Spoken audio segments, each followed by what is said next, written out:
Assalamu alaikum wa rahmetullahi wa barakatuhu, paqja, mëshira dhe bekimi i Allahut qoftë mbi ju. Alhamdulillahi rabbil alamin, wassalatu wassalamu ala rasulina Muhammedi wa ala alihi wa sahbihi ajma'in.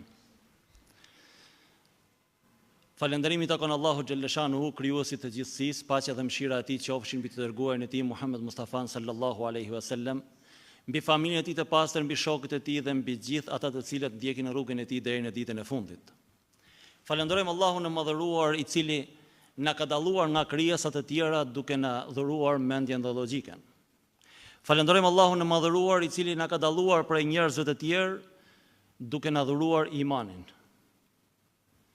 Falenderojmë atë krijues, i cili është i vetmi që meriton të adhurohet, i cili na ka dalluar nga ata të cilët i thonë vetes jam musliman me gojë, por jeta e tyre s'ka të bëjë me Islamin, duke na bërë nga ata të cilët atë që besojnë me zemër e deklarojnë me gojë dhe lusim atë të na bëjnë prej atyre të cilët e derdhin në vepra.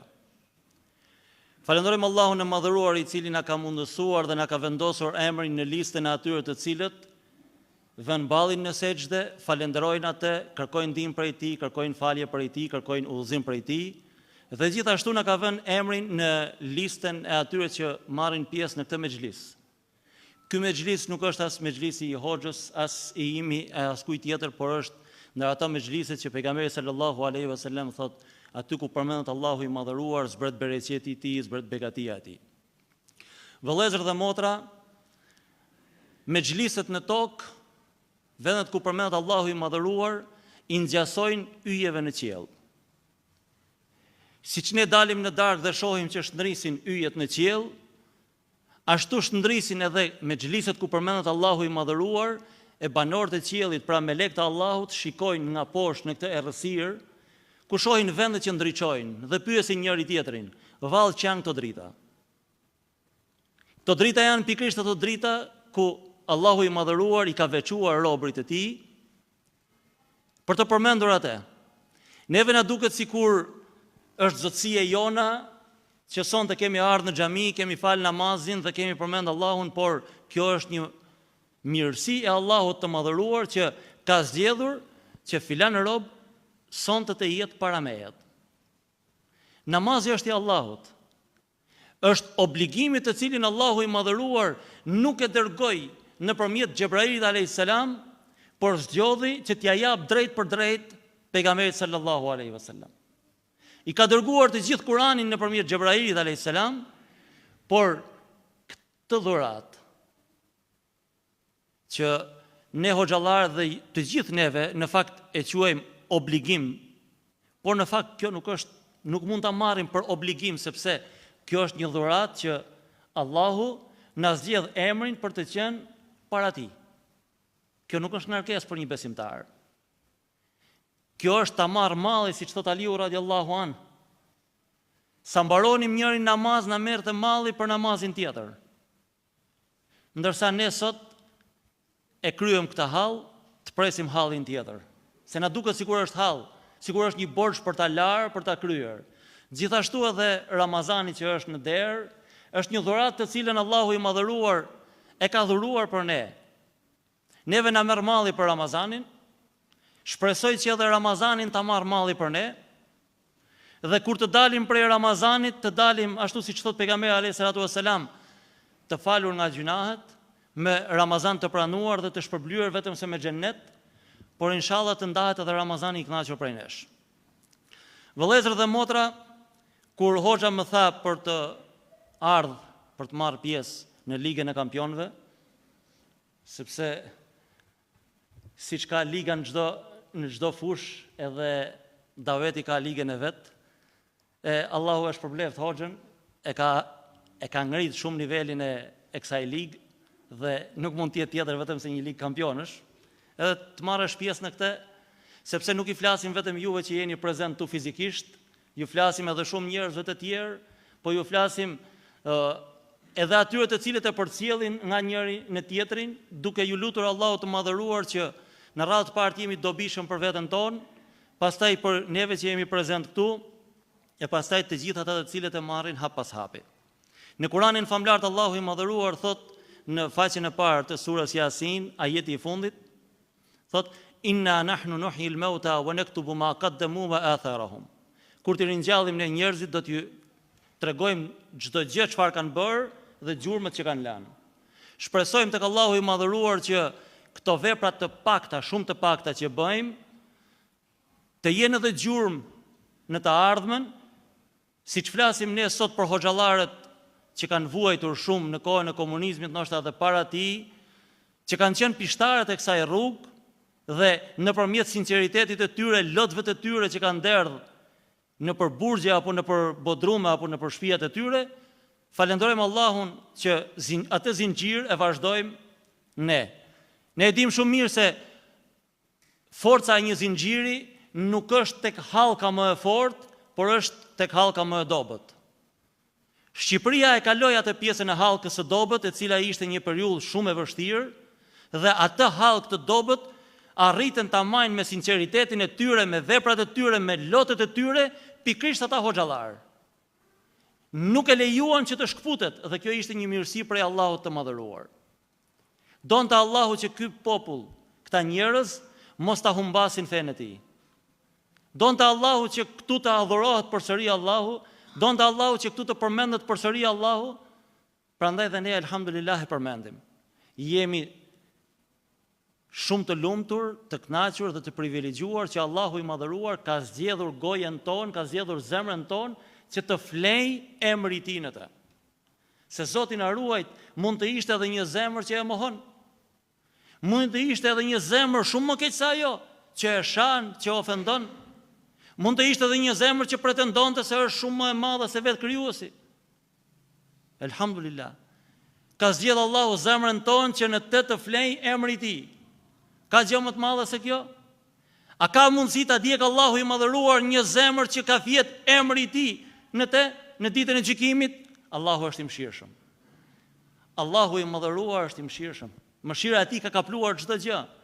Edhe ne me shpresën tek mëshira e tij, e jo me frikën tek dënimi i tij, sepse një besimtar që e dashuron Zotin ashtu siç duhet, nuk ka frikë prej tij. Frika prej tij është se mos vallë shkëputëm prej tij dhe largohem prej tij, po jo se do të dënoj ai. E për këtë njeriu ka një rrugë pak të gjatë. Duhet ta marr pak me ngadalësi, duhet ta marr me maturi, sepse gjatë rrugës ka pengesa. Edhe aty ku mendojmë se është autostradë, tani kanë vënë kamera dhe nga Vlora deri në Tiranë dola me 4 gjoba. Tani s'ka më as polisi më thënë ul shpejtësinë. Gjatë kësaj rrugë njeriu, se thot Allahu i madhëruar në Kur'anin famlar, Bismillahirrahmanirrahim, khuliqal insanu min ajal. Allahu e ka krijuar njeriu të nxitueshëm. Kemi qef që sa të hedhim farën në tokë, të nesërmen të marrin frutin. Ne kemi qef që të vjelim ullirin si puna e kungullit. Duam që mas një muaj, sa kemi mjell ullirin, mas një muaj t'japin produktin. Ne duam që shpeshherë, sa të thojnë tjetri, Eshhedu an la ilaha illallahu, eshhedu anna Muhammeden abduhu wa rasuluhu, mos ta shohim të palë 5 vakte, se na duket pak, ta shohim namaz natës. Allahu i madhëruar e ka krijuar njeriu të nxitueshëm që çdo gjë që e kërkon ta ketë më një herë. Shpeshherë kur i lutemi Allahut të madhëruar për diçka që e duam, ne pretendojmë apo dëshirojmë, shpresojmë që pa myll duan mirë, te dera e shtëpisë kemi pranimin e duas. O Allah, më jep këtë, sa dalësh te shtëpia e parkuam aty. Po nuk ka një gjë të tillë. Sepse kohën e pranimit të duas e din Allahu i madhëruar. Neve na takon të kërkojmë, Allahut i takon të jap përgjigje ashtu siç don ai. Prandaj dhe thot Allahu i madhëruar, pra, është krijuar njeriu mbi nxitimin. Dhe unë i kam treguar të shenjat e mia, argumentet e mia, prandaj thot mos u nxitoni. Vëllezër dhe motra, Kur'ani famlar nuk ishte pa fuqi e Allahut që mos ta zbriste për një natë. Allahu i madhëruar e kishte atë fuqi. Por ishte pikërisht ai mësimi që juve, edhe pse ju kam krijuar mbi nxitim, që të nxitoni, ju kam dhënë një shkollë 23 vjeçare që ju ta mësoni mirë atë shkollë. Ne duam të bëjmë, pra të marrim një profesion për këtë jetë që nuk jemi të sigurt a do ta ushtrojmë atë profesion apo jo. Ne duam të marrim një zanat për të jetuar, për të ndërtuar 4 mure shtëpi dhe nuk jemi të sigurt a do ta gëzojmë atë. Sa njerëz kemi përcjell pa e përfunduar shtëpinë. Sa njerëz kemi përcjell pa hyrë në shtëpi. E sa njerëz njohim në rrethin tonë që thonë e bëri por nuk e gëzoi. E sa vite punoj për ta bërë atë dhe nuk e gëzoj, një jetë të tërë. Po kur vim të puna e Islamit, kur vim të puna e adhurimeve, të puna se si duhet ta adhurojmë Allahun e madhëruar, a mos vallë nuk nxitohemi pak? Duam që të jemi prefekt në një moment, apo kërkojmë që hoxha të jetë prefekt i pagabueshëm, kërkojmë që ai të jetë ai shembulli që nuk ka shans të gabojë. Dhe në momentin që ne me paragjykimin ton, unë i pari, shohim sipas nesh një gabim, gjëja e parë që bëjmë është t'i vëmë vulën atij gabimit, dhe më pas themi që unë nxitova pak. Ma bëj halal se unë nxitova. Pse duhet besimtari të thotë ma bëj halal se unë nxitova, por mos thotë elhamdulillah, këtë rradhë nuk unë nxitova, e fitova. Ibn Kathiri thot nxitimi është natyra e njeriu, por duhet të disiplinojë, thot, nefsin e tij që të shman gabimet gjatë jetës. Pra atë egon që kemi, epshet që kemi, atë dëshirën e madhe që kemi për tafman që kemi ne, duhet ta edukoj, duhet ta disiplinoj në mënyrë që ti tregoj edhe atij se jo çdo gjë sa herë që don ti do të plotësohet. Nefsi është njësoj si puna e atij fëmijës së vogël. Kur ti e ke të vogël atë dhe mundosh t'ia plotësosh të gjitha dëshirat në një moment, dhe atë e rrit në atë mënyrë. Sa herë që kërkon diçka, ti ja bën më një herë. Kërkon diçka, ja bën më një herë. Kërkon diçka, ja bën më një herë, po vitet vinë duke kaluar dhe ai rritet. Nëse kur ka qenë i vogël ka kërkuar një lëpirë se një çamçakiz, një diçka të vogël, tani do fillon të kërkon telefon, të kërkon tablet, pastaj të kërkon makinë, pastaj të kërkon shtëpi. Pse? E ke mësuar në atë mënyrë. Ky nuk është i edukuar, ky është i llastuar. Atëherë, edhe nefsin ton duhet të dim ta disiplinojmë. Atë egon ton, atë epshin ton, atë tafman ton, duhet të dim ta disiplinojmë.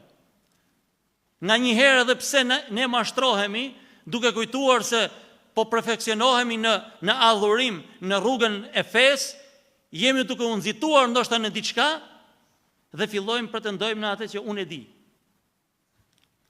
Bëhet një pyetje, në vend që të flasë i pari i vendit, prap hidhet ai në qoshet vendit. Ka thënë kështu. Nga dëshira e ka. Por edhe ky është një nxitim. Ndërsa Bejdawiu thot, nxitimi thot e dobëson gjykimin e njeriut. Maturia, durimi e zhvillon atë. Pra, gjithmonë nëse ne gjykojmë me diçka shumë të shpejt, 90% jemi të gabueshëm. Por nëse e peshojmë mirë atë, e gjykojmë ashtu siç duhet, pyesim ata që dinë më shumë se ne, dhe në fund dalim në një përgjigje, por prap të matur, të paktën 90% nuk jemi të humbur, por mund të jemi 10% të humbur në atë që mund të dalim. Prandaj duhet të jemi shumë të kujdesshëm. Allahu e ka krijuar këtë njerëz në atë mënyrë, ka krijuar me të dukshmen dhe të padukshmen, me fizikun dhe me shpirtërorën.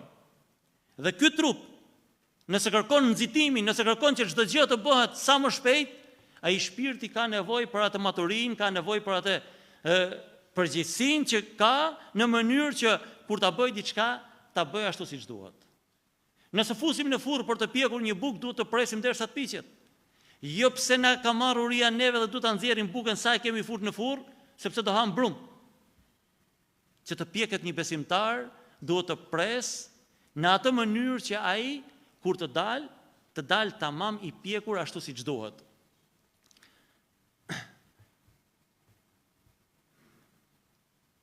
Thot në një ajet tjetër kuranor Allahu i madhëruar, Bismillahirrahmanirrahim, Kella bel tuhibbun al-ajila wa tadharun al-akhirah. Thot Allahu i madhëruar, jo thot, por ju e doni jetën e shpejtë. Pra, ju mashtroheni pas kësaj jetë dhe harroni ahiretin. Edhe pse jemi në fe, edhe pse jemi në ditën në përditshmëri me namazet tona, e harrojmë ahiretin. Sepse këtë e quajmë, e bëjmë një zakon, do falim drekën, do falim iqindin, do falim akshamin, erdhi Ramazani, do agjërojmë Ramazanin. Na duket një gjë normale, një vit kalendarik, erdhi Ramazani, me bismillah e fillojmë, në fund inshallah Allahu na e ka pranuar dhe vazhdojmë. Po çfarë ndryshimit ka në jetën tonë kjo? A ka ndikuar në jetën tonë? Allahu i madhëruar për namazin që ne e falim 5 herë në ditë, si thot Bismillahirrahmanirrahim, inna salata tanha anil fahsha'i wal munkari wal baghi.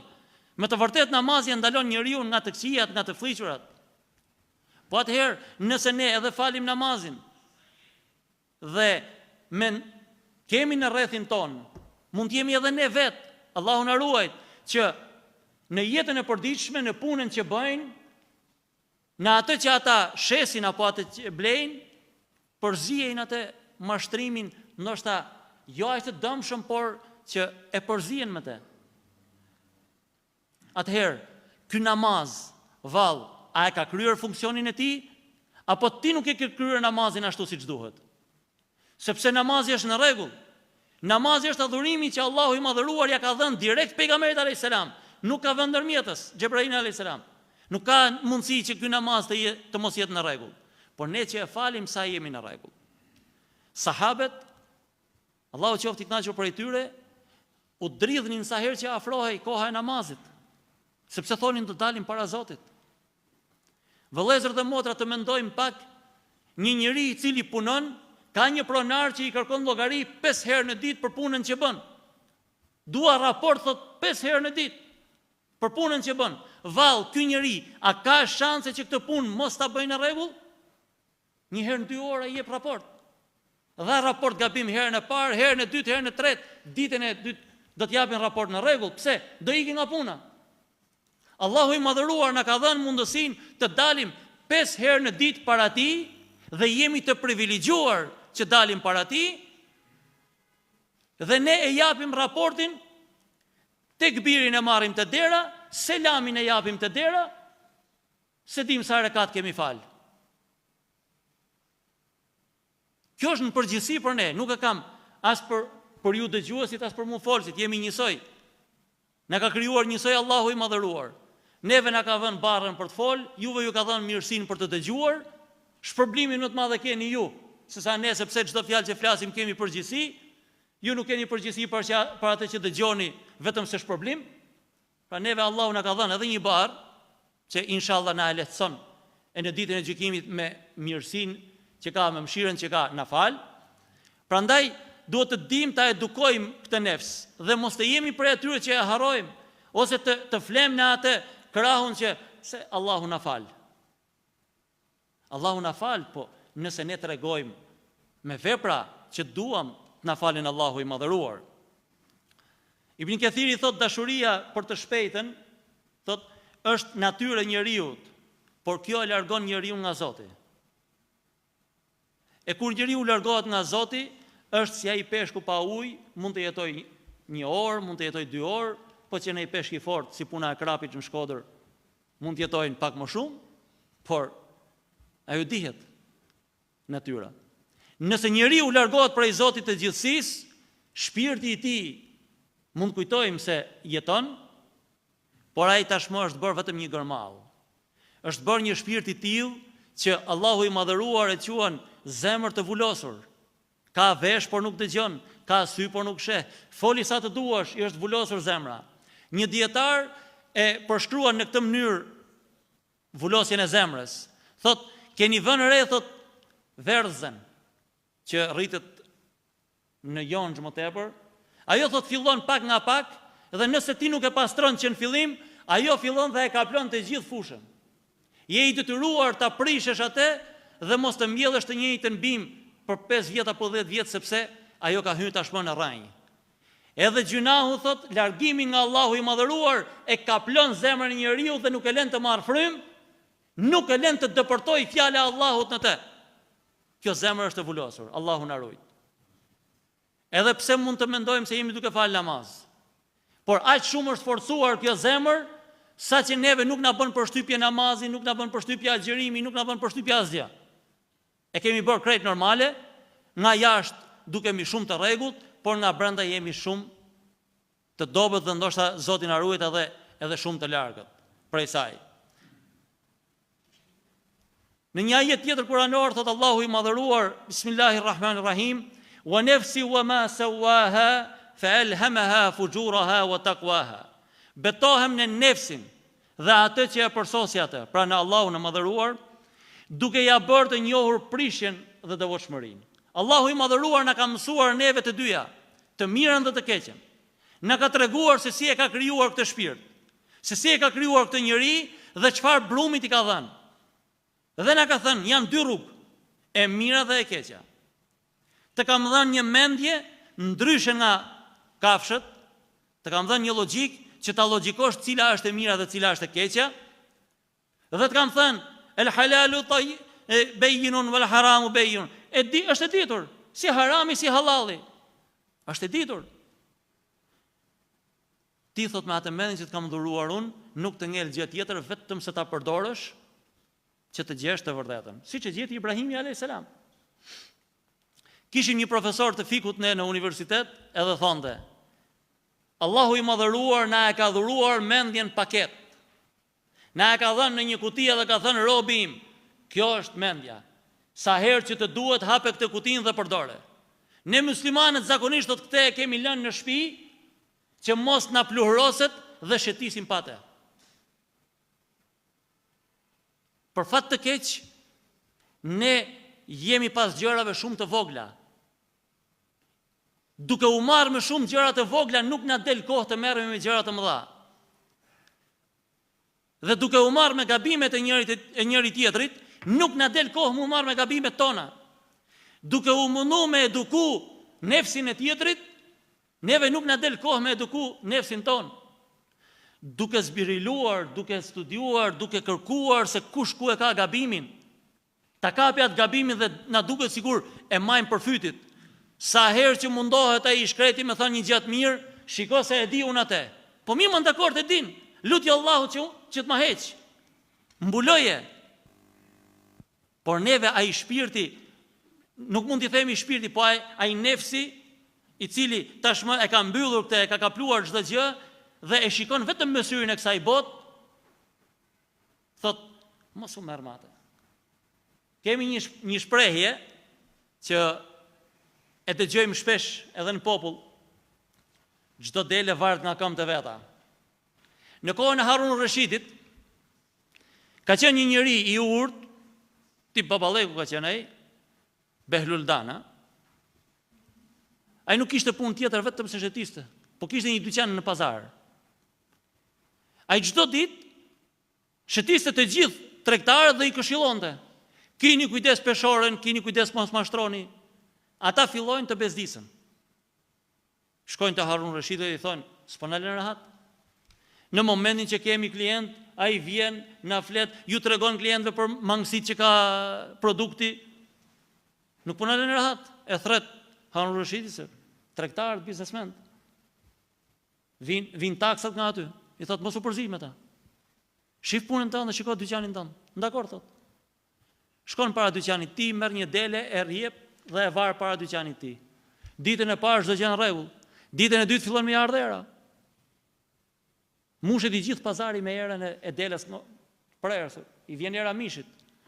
Të gjithë tregtarët e Harun Rashidit i thonë, nuk po futen klientët në pazar. Pse? Po na myti era, ka varë një dele atje. E thret.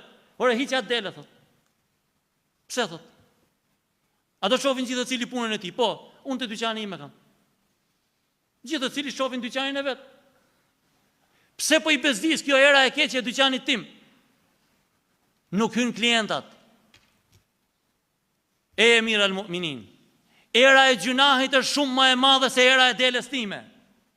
Unë i kam këshilluar ata që mos të përzijej në haram tek halali i tyre.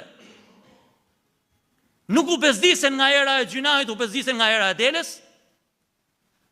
Vëllezër dhe motra, ne duhet të bezdisemi nga gjunahet. Jo nga era e djersës së vllajt ton, jo nga era e punës që bën ai, por nga gjunahet që bëjmë ne. sepse era e gjunahit tim është shumë më e madhe se ajo erë. Prandaj duhet të jemi këshillues ashtu siç thot Allahu i madhëruar në Kur'anin famlar, Bismillahirrahmanirrahim, wal asri. Betohet Allahu në kohën, në atë kohë të cilën ne me çdo kusht duam ta vrasim, duam ta shkatrojmë, por sahabët, pejgamberi alayhis salatu wassalam, këtë kohë janë ankuar se nuk kanë pas më tepër kohë për ta adhuruar Allahun dhe për të bërë veprat e mira. Prandaj duhet të jemi nga ata të cilët mundohemi ta shfrytëzojmë kohën në radhë parë për veten tonë, pastaj këshillat t'i japim ashtu siç kërkon Allahu i madhëruar. Wa tawasau bis sabri. Ta këshillojmë njëri tjetrin për durim. Wa tawasau bil haqq wa tawasau bis sabr. Të këshillosh tjetrin në hak, do të thotë ta këshillosh atë tamam si njeri ashtu siç duhet. Një nga muezinet e Mekës, e Qabës, në kohën e pejgamberit alayhis salatu wassalam, Ebu Mahdura, një djalë me një zë shumë të bukur, kur dëgjon ezanin për herë të parë në Qabe, pasi ishte shliruar Qabja, me shokët e tij fillon të tallet. Nuk e kemi shumë japanxhik të gjë, se kemi edhe njerëz që tallen. Ata beziten edhe kur i themi njëri tjetrit selamu aleikum xhanën. Ma thuj shqip thot. Nuk e ka hallin te ajo që se kupton se ai gjithë ditën ka anglisht në gjën, po. E ka hallin tjetër kund, se aty ku hyn selami del shejtani. Ajo shok me shejtanin si të përdojnë selamin. Dhe pejgamberi alayhis salam dëgjon që ky tallet me ezanin. E thret. I thot, kishe zë shumë të bukur. Ta them unë ezanin përpara dhe ti ta thush mrapa. E thot. Kur largohet nga aty, largohet me një përshtypje ndryshe dhe thot, pasi e pranon Islamin, Ebu Mahdura thot, kur nuk isha musliman, thot, nuk kishte njeri më të urrejtur tek unë, thot, se sa Muhamedi. Sjellja se si u solla ai me mua dhe se si ai më këshilloi mua, nuk bëri në faqe të dheut njeri më të dashur tek unë se sa Muhamedi alayhis salatu wassalam. Dhe ai u bë muezini i Qabës. Vëllezër dhe motra, një këshillë e jona e bukur, e matur, me fjalë të bukura, e bën tjetrin që ty të doj vetëm për hir të Allahut.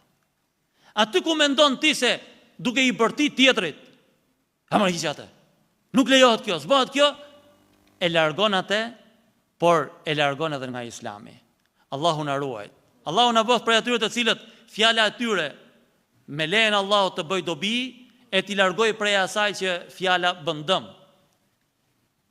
Në një ajet tjetër kuranor thot Allahu i madhëruar, Bismillahirrahmanirrahim, inna nefse la ammaratun bisu illa ma rahima rabbi. Nefsi i njeriut është i atill që e urdhëron njeriun vetëm për të keq. Vetëm për të bërë keq, përveç atij të cilin Allahu e ka mëshiruar. Elhamdulillah, përderisa jemi këtu, përderisa Allahu na ka vënë emrin në listën e sejdëbërzve, do të thotë që Allahu na ka parë me syrin e mëshirës dhe kërkon që ky rob të jetë në hijen e arshit ti. Këtë mos ta keq përdorim. Pse na man me hatër Zoti me mëshirën e tij, kjo nuk do të thotë se ne duhet të llastohemi.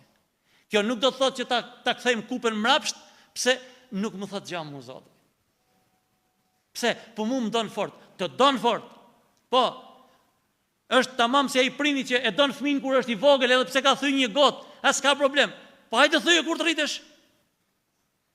Pse? Po si e njësoj më?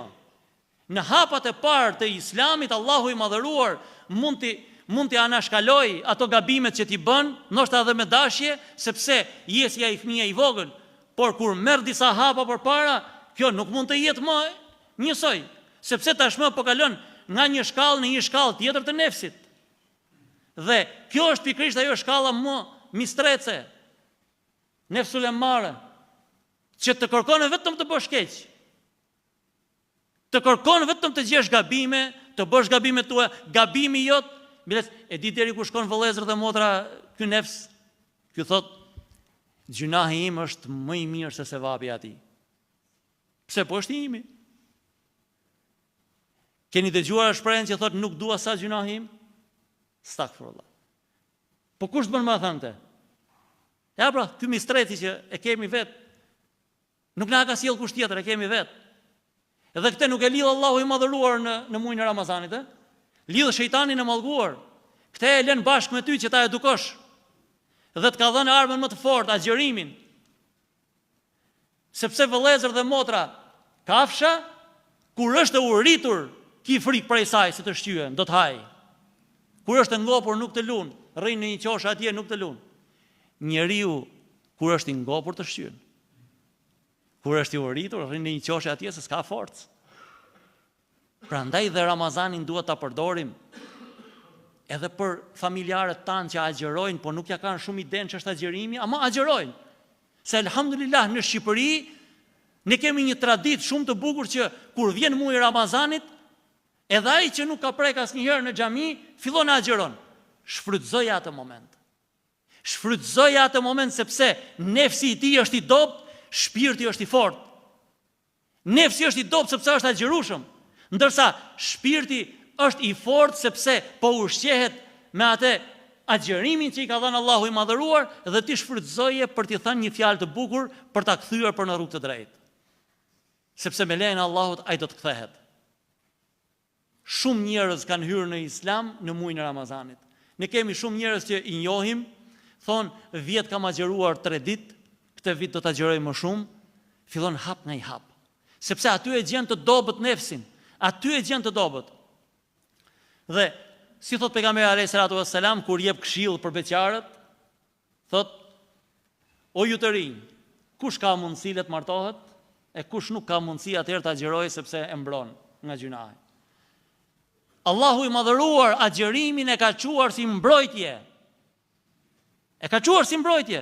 Dhe aq shumë është e habishme kjo që njeriu në muajin e Ramazanit me dëshirën e tij rrin larg halallit, vetëm për hir të Allahut të madhëruar, e sa kalon Ramazani, ai nuk rrin dot larg haramit. Tër muajin nuk pi thot. Për Ramazan nuk pi. Nuk han bukas ditën sa agjeron. Ditën e Bajramit, po çfarë bën? Kaloj Ramazani. Vëllezër, kjo është ta kalosh muajin e Ramazanit si adet, si zakon. Kjo nuk është ta shfrytëzosh Ramazanin për të edukuar nefsin tënd. Nëse del njësoj si ke hyrë në Ramazan, vetëm se ke kaluar 30 ditë muaj kalendarik. Thon dietarët për të kuptuar një njeri se ka fal namaz apo jo, shikojeni gjysmë orët pas namazit. A është akoma në ndikimin e namazit apo jo? Nëse nuk është në ndikimin e namazit, do të thotë që ai ka kryer obligimin por s'ka fal namaz. Sahabët, Allahu qoftë i kënaqur prej tyre, 6 muaj para se të vinte Ramazani fillonin përgatitjen për muajin e Ramazanit dhe 6 muaj pas Ramazanit bënin llogarin çfarë kemi përfituar nga Ramazani, që i bie tër vitin ata e kalonin në Ramazan. Tani ne bëjmë një punë dhe do të nxjerrim bilancin e kësaj, çfarë kemi fituar. Djersitë e shkreti ekonomist për të nxjerr llogaritë e kësaj dynja. Kam për këtë, kjo fatura, jo faturë, kam pagu këtë taksë të punëtor. Në fund, kam fitu apo s'kam fitu? Nëse nuk fiton vitin e parë, vitin e dytë, vitin e tretë, e mbyllet biznes. Sepse s'ka fitu. Edhe pse del njësoj, 0-0. Aje ka hapë për të fitu, jo për dalë 0-0. Edhe ne nëse adhurimi jon, nëse Ramazani jon, nuk na jep ndonjë plus, duhet të ulesh dhe të shikosh ku e ke gabimin. Sepse agjerimi nuk është vetëm të rish pa ngrënë. Agjerimi është t'i bësh një llogari vetes tënde. Nëse para Ramazanit unë përdorja 5 fjalë të liga, mas Ramazanit nga këto 5, nëse 2 i kam heq, 3 më kanë ngel, me shpresën e Allahut edhe një Ramazan tjetër dhe i pastrova. Po futesh me 5, del me 7, ti më mirë mos agjëro se të paktën po dëmton veten. Nuk ka nevojë Allahu për urinë tonë. Allahu i madhëruar do që robi i tij të edukohet me nefsin e tij. Është me kohën si jena? Janë në rregull. Dhe Allahu i madhëruar në një ajet tjetër kuranor thot: Bismillahirrahmanirrahim, "Wala uqsimu bin nafsil lawama." Betohem në nefsin qortues. Këtu tani vim në një shkallë tjetër nefsit vëllezër dhe motra, e kemi kaluar te nefsin mistres i cili të kërkon vetëm të bësh të liga, por ky të lejon të bësh. Por ama e qorton vetën thotë e. Prit. Këtu e ke bë gabim. Po pse më lejove me ba? Unë e kam për detyrë vetëm me të qortu. Jo me të parandalu. E bën e ndjen gabimin. E bën prapë e ndjen gabimin. Edhe pendohesh tek Allahu i madhëruar. Kjo është një shenjë e mirë, sepse pendesa është të marr malli për Zotin. Të pendohesh tek Allahu i madhëruar është të marr malli për të. Pse? Se je i bindur që ti ke bërë një gabim. Dhe kthehesh tek Allahu i madhëruar, thu o Allah, kam bërë gabim. Si thot Allahu i madhëruar në një ajet tjetër, Bismillahirrahmanirrahim, wa tubu ila Allahi jami'a ayyuhal mu'minun la'allakum tuflihun.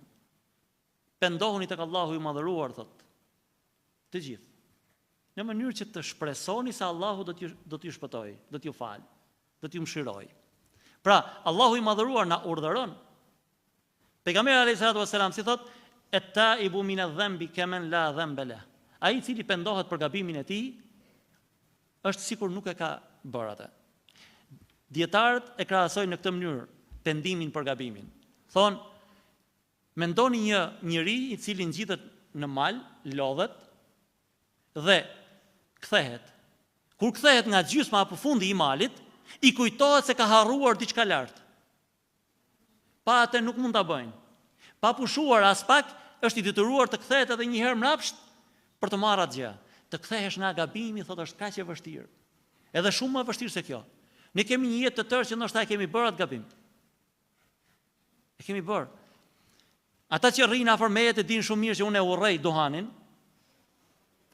Dhe sa herë që i shikoj, ju them, mos e pi, mos e pi, mos e pi. Edhe më thot një shok, na mërzite. Vallai, kur si mërzit ty e pi, asun si mërzit ty të thanë mos e pi.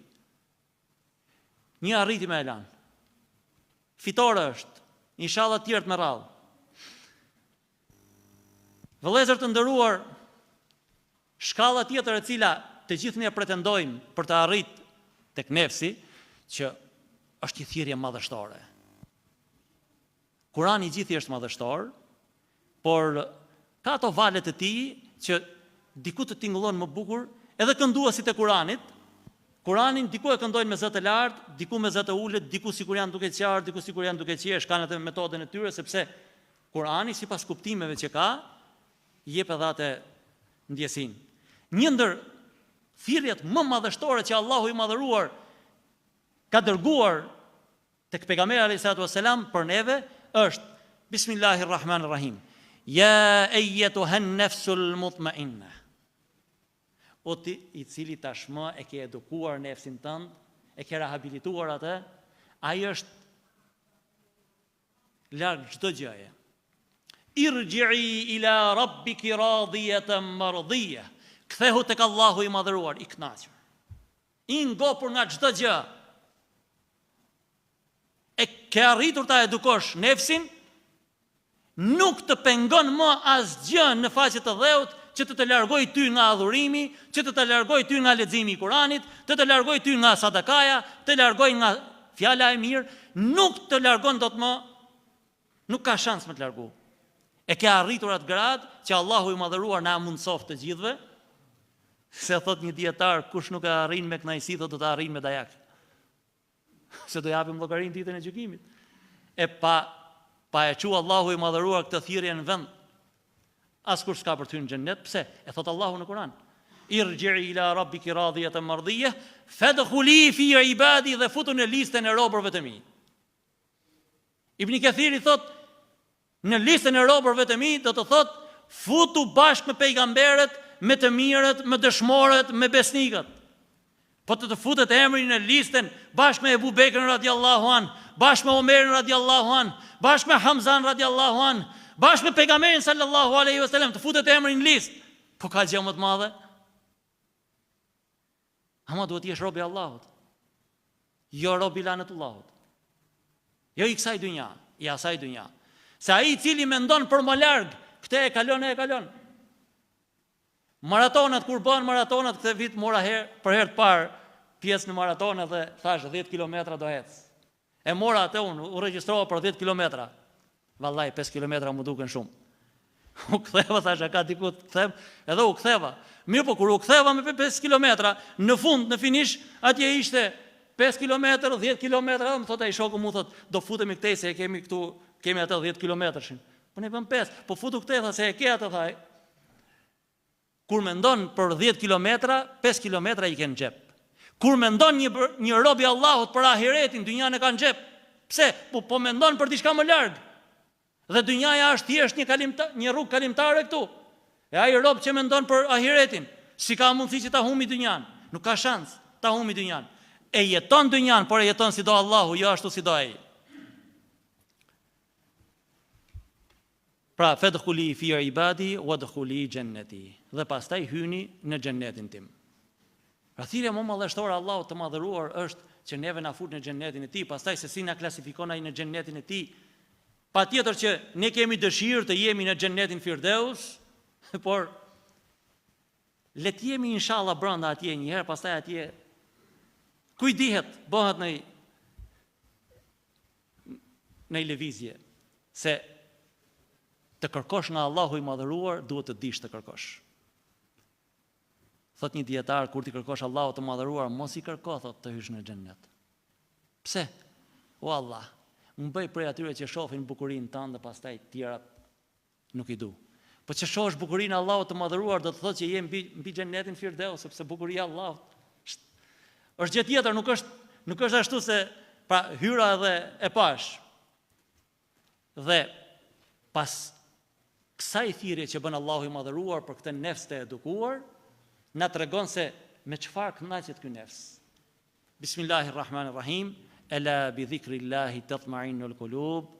Zemrat nuk kënaqen ndryshe vetëm se me përmendjen e Allahut. Por ama duhet të kalosh të gjitha këto hapat, ta edukosh veten tënde në mënyrë që, si thot në surën Enfal, ata të cilët kur dëgjojnë emrin e Allahut, ju dridhen zemrat, kur dëgjojnë ajetet, pra argumentet e Allahut, atyre ju shtohet besimi, ju forcohet besimi. Që të kalosh tek ajo atje që sa herë që dëgjon atë, të dridhet zemra, duhet që të kalosh në këto faza, ta edukosh veten tënde, të jesh i durueshëm siç ka qenë pejgamberi alayhis salatu wassalam. E mos të jesh i nxitueshëm siç ishin sahabët në luftën e Uhudit. Një lëvizje e vogël që në luftën e Uhudit nxituan. E fituam luftën. Sa herë pretendojmë se e fituam diçka? Thot populli, kur shohet me ngut, ulet i penum. Shpeshherë pretendojmë apo mendojmë se e mbaruam edhe o burra, të ikim o pas kam harruar me i vun kapakun. Në luftën e Uhudit u nxituan. Dhe madhështia e pejgamberit alayhis salatu wassalam është që ato emra neve nuk na kanë ardhur. Edhe pse gabimi ishte shumë i madh. E ne mezi çpresim të shohim në gabim t'ia vëmë emrin në shtyll. Filani është ai. Po ky, ai që bëri atë. Zoti na fal. Vëllezër dhe motra, të presësh Ramazanin nuk është gjë e thjeshtë. Të presësh Ramazanin është të futesh brenda në muajin e mëshirës së Allahut. Të futesh tek ai muaj i cili njeriu shpreson që të hyjë në atë muaj dhe mos dalë prej atij muaji. Prandaj lutim Allahun e madhëruar të na bëjë prej atyre të cilët edukojnë nefsin e tyre, edukojnë veten e tyre dhe çdo gjë e shohin me syrin e mëshirës, me syrin siç don Allahu i madhëruar, rrin larg prej çdo të keqje. Allahu i madhëruar na bëft të dobishëm për veten tonë, familjen tonë, për njerëzit që na rrethojnë, sepse pejgamberi alayhis salatu wassalam thot, më i miri ndër ju është ai i cili është i mirë për njerëzit, kur të tjerët kur e shohin atë, mendojnë vetëm të mirat që ai ka dhe nuk kanë frikë prej tij, dhe më i keqi prej jush është ai i cili kur e shohin të tjerët thonë po doli prap ky. Ky vetëm mbrapshtina ka. Zoti na ruaj. Ju falenderoj shumë që dëgjuat me vëmendje. Allahu i madhëruar, kështu siç jemi këtu bashkë me familjet tona, bashkë me njerëzit që kemi për zemër, na ul në sofrat e xhenetit. Inshallah Ramazani na gjet shnoshe mirë e inshallah kur të dalim prej tij të dalim vetëm se me gjinat të falura e të shpërblyer prej Allahut të madhëruar. Ju kërkoj Allah nëse më ka rëshqitur goja për ndonjë gabim, sepse njerëz jemi dhe mund të rëshqasin. Ju kërkoj që t'i luteni Allahut të madhëruar në veçanti për mua, për hoxhën tuaj bani çfarë doni. Po për mua sepse jo gjithmonë gjejmë xhamatin që dëgjon në këtë mënyrë. Mos na harroni në dua, gjatë Ramazanit na kujtoni që Allahu të na lehtësojnë hallet e kësaj dynja e hallet e dynjas tjetër. Për ta mbyllur, ishte një herë një hoxh, mus më pëlqen me tregu, po është realitet. Do e kuptoni në fund se s'më pëlqen me tregu. Në vendin ku ishte ai, ishte një person i cili nuk ishte shumë mirë nga ana mendore dhe i thonte hoxha, po hajde në xhami. Jo, do vi. Po hajde në xhami, do vi. Një natë e shef në ëndër. Hoxha ishte deri këtu në zjarr, ai tu kalu në orën e siratit për qefti. Hoxha, çfarë atje? Ti më thoshe mua për ditë hajde në xhami. I thot hoxha, shqyr Zotit kam myftin poshtë. Që i kishte dalë pak me marrë frym. Neve na duket sikur ajo pozita e kësaj dynja myfti filani, po ngarkesa është shumë e madhe, që t'ja japim hakun nuk ja japim dot, prandaj dhe kërkojmë shumë dua për jush që të bëhemi prej atyre të cilët ecin në atë rrugën për t'i dhënë hakun. Se sa ja japim hakun, Allahu na fal. Shumë faleminderit gjithëve, Zoti ju shpërbleft.